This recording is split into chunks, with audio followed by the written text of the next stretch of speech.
সালাম আলাইকুম। আমরা একটা ভিডিও দেখি, তারপর একটু কথা বলি। আচ্ছা, গণরায়কে সম্মান দিতে হবে, কিন্তু সেটা সাংবিধানিক ভাবে দিতে হবে, আইনগত ভাবে দিতে হবে। এখানে ইমোশনের কোনো জায়গা নেই।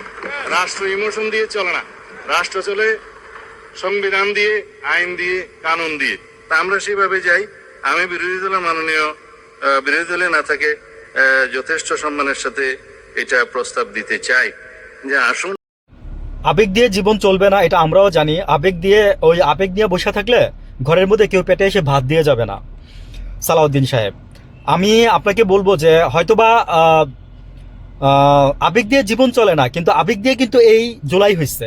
আবেগ দিয়ে কিন্তু এই জুলাইয়ের যে শহীদ যারা হয়েছে তারা কিন্তু জীবন দিয়ে গেছে।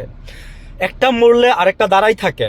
হ্যাঁ, এইভাবে ইকবাল যে বলছে স্বরাষ্ট্রমন্ত্রীকে, দেখছেন কি সালাউদ্দিন সাহেব? আপনি এখন নিজেও স্বরাষ্ট্রমন্ত্রী, আমার মনে হয় আপনি দেখছেন। তো এই দেশের মানুষ কিন্তু আবেগ দিয়েই এই স্বাধীনতাটাকে ছিনাই আনছে। আমি এটাকে স্বাধীনতাই বলি। তারেক রহমান বলছে, অস্বীকার করতে পারবেন না, রেকর্ডেড আছে। আমাকে অনেকে এসে বলতেছে কি বলেন ভাই, না যাই না। আমি তারা তখন ধরাই দিছি, তখন সে বলছে, বুঝছে, অস্বীকার করার কোনো উপায় নাই।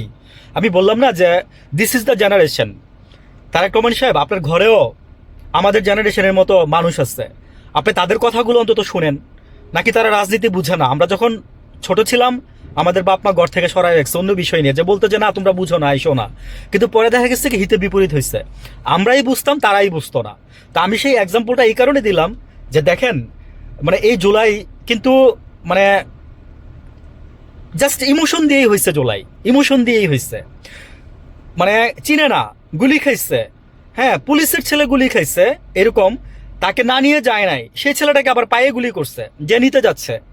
এই যে ইয়াতেই তো, মগবাজারেই তো, রামপুরার দিকে, কাকটালের দিকে। তো আমার দেখছেন, এরকম এই জিনিসগুলো কি আগে ছিল? না, কখনোই ছিল না।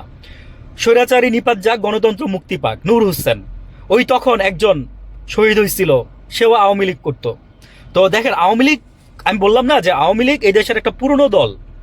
যদি সিস্টেম যদি রাখতেই চান সালাউদ্দিন সাহেব, আমি আপনাকে বলি, আপনি যদি সিস্টেম যুক্তিতে ফেলেই দিতে চান, তাহলে আমি বলবো যে এই দেশের প্রধানমন্ত্রী হচ্ছে কে, আমি আর নামটা উল্লেখ করলাম না।